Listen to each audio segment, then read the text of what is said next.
জাহান্নামের আগুন তো আমরা সহ্য করতে পারি না। রব্বুল আলামিন এই জাহান্নামের আগুন থেকে আমাদেরকে একটু পরিত্রাণ দেওয়া যায় না? জাহান্নামী মানুষগুলো আত্মচিৎকার করবে। কলিজার টুকরা প্রিয় ভাইয়ের আমার, কলিজার টুকরা প্রিয় বাবারা আমার, জান্নাতের ব্যালকনিতে বসে বসে আমাদের সহপাঠীগুলোকে আমরা পড়তে দেখব। আমরা তাদের ক্রন্দনের আওয়াজটা শুনতে পারবো। আমরা তাদের আত্মচিৎকারের এই শব্দগুলো আমাদের কর্ণকহর পর্যন্ত চলে আসবে। ওই জান্নাতি মানুষগুলো সদল বলে তাদের সহপাঠীগুলোকে নিয়ে জাহান্নামী মানুষগুলোর খুব সন্নিকটে চলে যাবে। যাওয়ার পরে তাদেরকে প্রশ্ন করবে, ও বন্ধু, কেন তোমরা জাহান্নামের ভিতরে আসলে? জান্নাতি মানুষগুলো জাহান্নামীদেরকে কি প্রশ্ন করবেন সেদিন? আল্লাহ রাব্বুল আলামিন বলেন, জান্নাতি মানুষদের প্রশ্নটা কেমন হবে আর জাহান্নামীদের জবাবটা কেমন হবে? কুরআনুল কারীমের সূরাতুল মুদ্দাসসিরের ভিতরে আল্লাহ রাব্বুল আলামিন সেটা স্পষ্ট করে খুলে খুলে বর্ণনা করলেন। রব্বুল আলামিন বলছেন, জান্নাতি মানুষেরা সেদিন প্রশ্ন করবেন, আনিল মুজরিমিন মা সালাকাকুম ফি সাকর। অপরাধীদেরকে প্রশ্ন করা হবে, কেন তোমরা জাহান্নামের ভিতরে আসলে? কেন তোমরা জাহান্নামের আগুনের ভিতরে দাও দাও দাও দাও করে জ্বলতেছো? এই প্রশ্ন করার সাথে সাথে প্রিয় ভাইয়ের আমার, প্রিয় বাবার আমার, আমার পর্দার আড়ালের সম্মানিত মা এবং বোনের আমার, শোনেন, জাহান্নামী মানুষগুলো সেদিন বলবেন, ক্বালু লাম নাকু মিনাল মুসাল্লিন।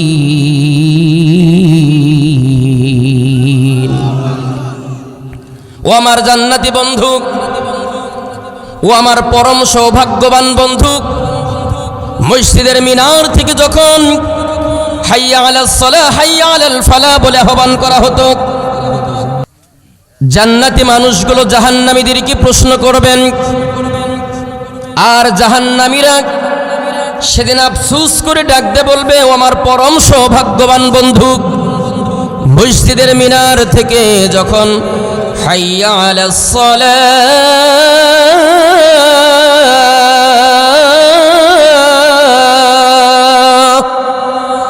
হাইয়া আলাল ফালাহ আসসালাতু খায়রুম মিনান নাওম বলে যখন আহ্বান করা হতো, ডাকা হতো, তোমাদের দুনিয়ার সমস্ত ব্যস্ততাকে তোমরা পিছনে ফেলে নামাজ পড়ার জন্য মসজিদের দিকে আগিয়ে যেতে। আর আমরা আল্লাহর এমন এক নাফরমান বান্দা ছিলাম, হেলাই খেলাই সময় নষ্ট করেছি, কিন্তু নামাজ পড়ার মতো মানসিকতা আমাদের তৈরি হয় নাই। এমন আল্লাহর বান্দা এই জমিনে আছে নাকি নাই? সুস্থ স্বাভাবিক অবস্থায় আপনি নামাজ ছেড়ে দিলেন, কম্বলের নিচে ঘুমিয়ে আপনি নামাজ ছেড়ে দিলেন। ও আমার কলিজার টুকরা প্রিয় ভাইরা, বাবারা, শোনেন, যেই দুনিয়ার মায়ায় পড়ে আপনি আল্লাহ তাআলাকে ভুলে গেলেন, যেই দুনিয়া দুনিয়া করতে করতে আপনি আল্লাহকে ভুলে গেলেন, যেই দুনিয়া দুনিয়া করতে করতে আপনি আল্লাহর দাসত্ব, আল্লাহর গোলামি থেকে নিজেকে বিমুখ করে নিলেন, বিশ্বাস করেন প্রিয় ভাইয়েরা আমার, আপনার মরতে যতটুকু দেরি আপনার সম্পদ থেকে বঞ্চিত করে কবরের ভিতরে শোয়াইতে আপনার সন্তান অতটুকু দেরি করবে না। আপনি এখন মৃত্যুবরণ করবেন, আমি বাইজিদ এখন মৃত্যুবরণ করব।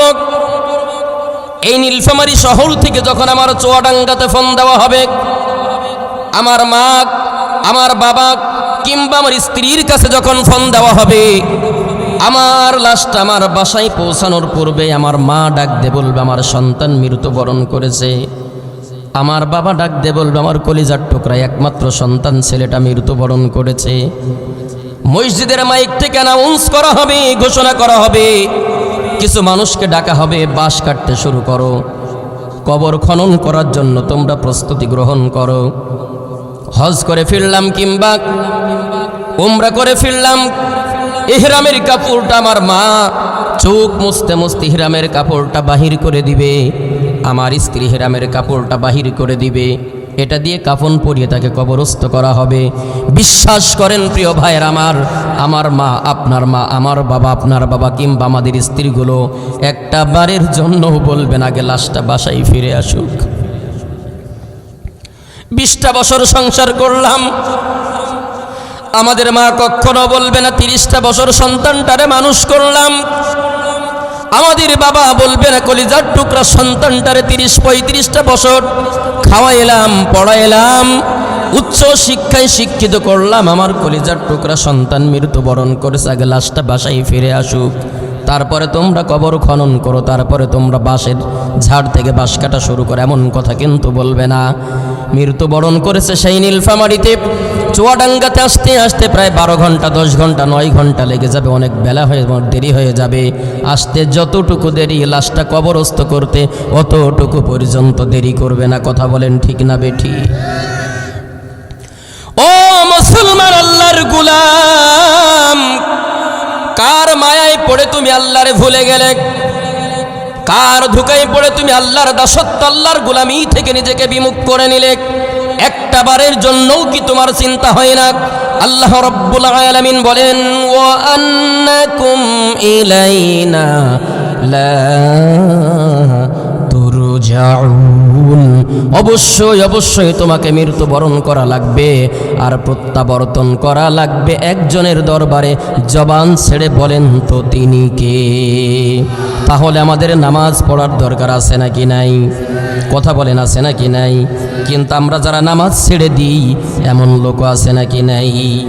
ফজরের ক্ষণ গেল পড়নি নামাজ, জোহরেও ডুবেছিলে নিয়ে শত কাজ, হেলাই খেলাই গেল আছরের কাল, মাগরিবেও পড়লে না নামাজির সাজ। ফজরের ক্ষণ গেল পড়নি নামাজ, জোহরেও ডুবেছিলে নিয়ে শত কাজ, হেলাই খেলাই গেল আছরের কাল, মাগরিবেও পড়লে না নামাজির সাজ।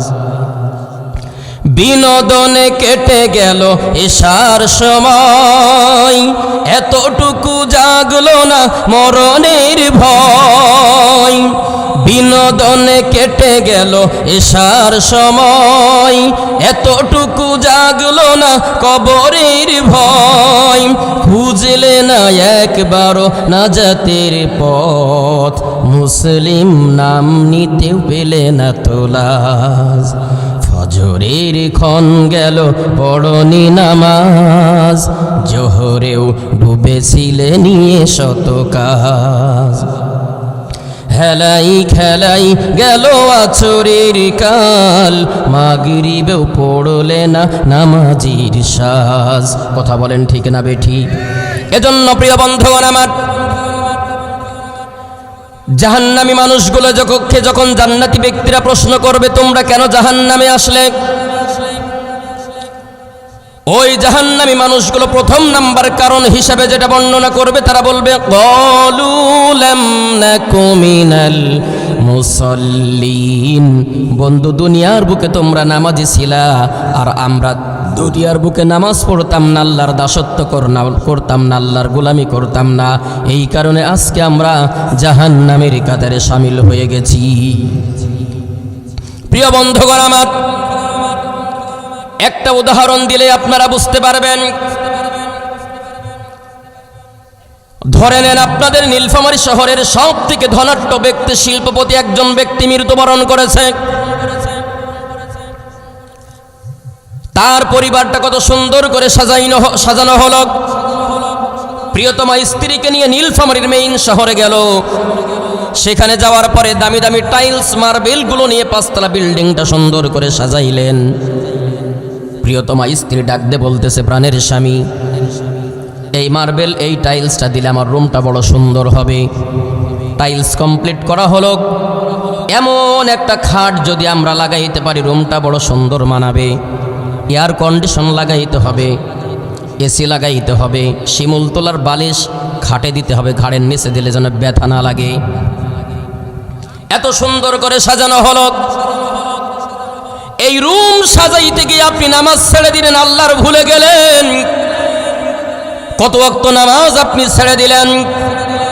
পর্দার আড়ালের সম্মানিত মা এবং বোনেরা, বিশেষ করে আপনাদের দৃষ্টি আকর্ষণ করি, গভীর মনোযোগ সহকারে শুনবেন, গভীর মনোযোগ সহকারে শ্রবণ করবেন। মায়ের আমার, বুড়া বাবার আমার, যুবক ভাইয়ের আমার, একটু শোনেন।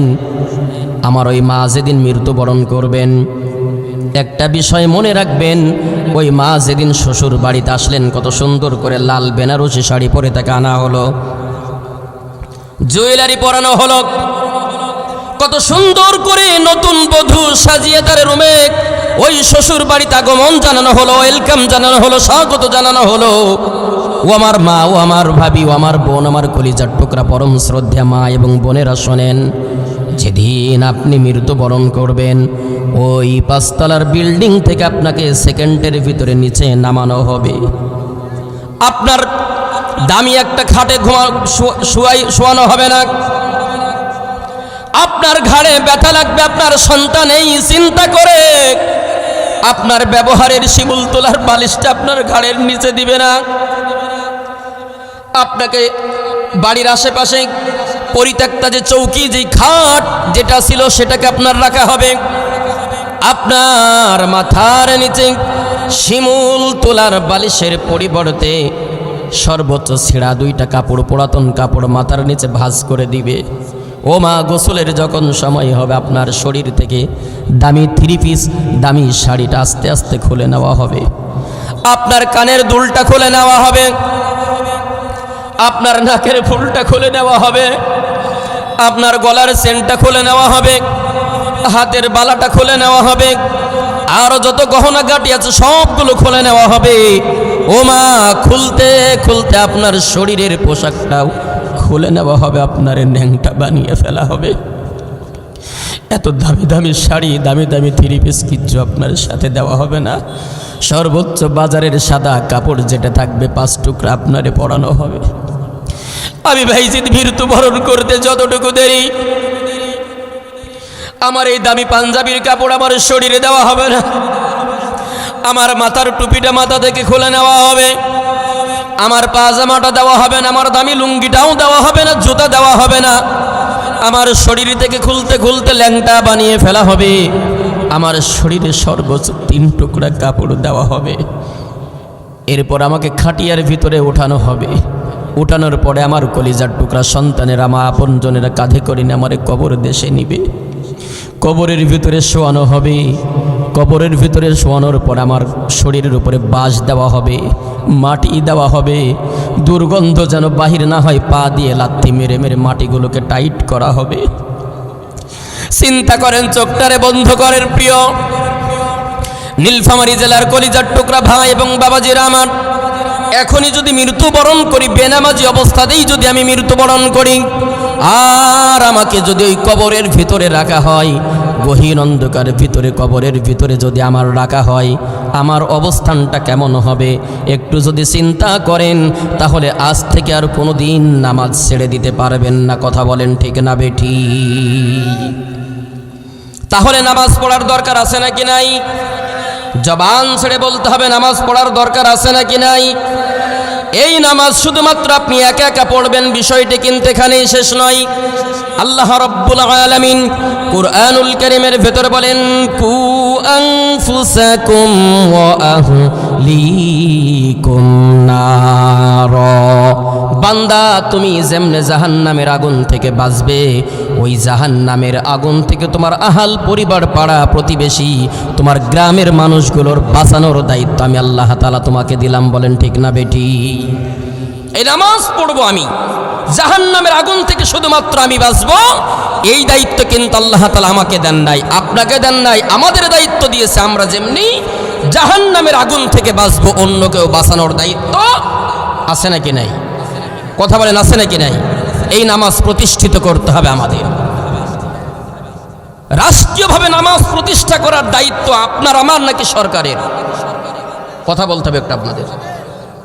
আমি বাইজিদে এখানে বসে 100 বছর ধরে ওয়াজ করব, আর আজকেই বর্তমান যিনি প্রধান উপদেষ্টা আছেন ডক্টর মোহাম্মদ ইউনূস সাহেব, তিনি যদি সংসদে অধিবেশন বসে যদি তিনি বলেন যে আগামী ফজরের নামাজ থেকে যদি কোনো প্রাপ্ত বয়স্ক মহিলা এবং পুরুষ নামাজ ছেড়ে দিয়ে রাস্তাঘাটে ঘোরাঘুরি করে ৫,০০০ টাকা জরিমানা, পানিশমেন্টের ব্যবস্থা এবং সশ্রম কারাদণ্ডের ব্যবস্থা করা হলো। বলেন তো প্রিয় ভাইয়ের আমার, নামাজ ছেড়ে দিয়ে কেউ বসে থাকতে পারবে? কথা বলেন, পারবে? তাহলে রাষ্ট্রীয়ভাবে নামাজ প্রতিষ্ঠিত করা, নামাজের বিল পাশ করা, এটা হলো সরকারের দায়িত্ব। সরকারের দায়িত্ব নামাজের বিল পাশ করা। আমরা মনে হয় নাকে সরিষার তেল দিয়ে ঘুমাবো। আমাদের দায়িত্ব আছে নাকি নাই? আছে নাকি নাই? প্রিয় ভাইয়ের আমার, সরকারের দায়িত্ব হলো রাষ্ট্রীয়ভাবে নামাজের বিল পাশ করা। আর আপনার আর আমার নৈতিক দায়িত্ব হলো, আপনার আর আমার নৈতিক দায়িত্ব হলো, ইমানি দায়িত্ব হলো, যারা সংসদের অধিবেশনে বসে নামাজের বিল পাশ করবে এমন জাতীয় ব্যক্তিগুলোকে আমাদের সংসদে পাঠাইতে হবে। কথা বলেন ঠিক না বেটি? আপনি যদি জাতামাতা লোকজনকে আপনি পাঠান, নামাজের বিল পাশ হবে? ৫৫ বছরে হয়েছে? কথা বলেন, হয়েছে? হয় নাই। কেন হয় নাই?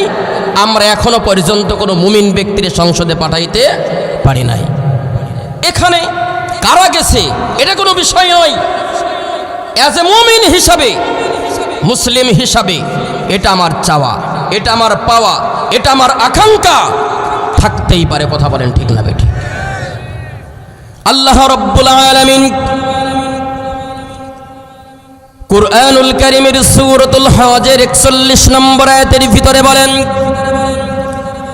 আল্লাযীনা ইম্মাক্কান্নাহুম ফিল আরদি আকামুস সালাত ওয়া আতাউয যাকাতা ওয়া আমারু বিল মা'রুফি ওয়া নাহাউ আনিল মুনকার ওয়ালিল্লাহি আকিবাতুল উমুর।